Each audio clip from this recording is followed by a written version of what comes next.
அக்கா, பழைய 10 ரூபாய் நாணயம் செல்லாது. செல்லும்.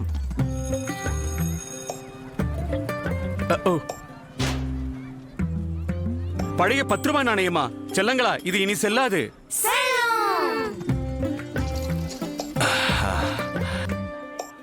எவ்வளவு? 210 ரூபாய்.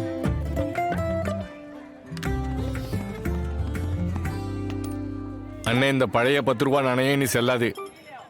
செல்லும் நாணயம் செல்லுபடியாகும். நாளையும் வதந்திகளே இல்ல, நான் சொல்றது கேளுங்க. நான் எப்படி செல்லுபடி ஆவேன்? என்னோட சேர்த்து பழைய மற்றும் புதிய 50 பைசா, 1, 2, 5 மற்றும் 20 ரூபாய் நாணயங்களும் தொடர்ந்து செல்லுபடி ஆகும்.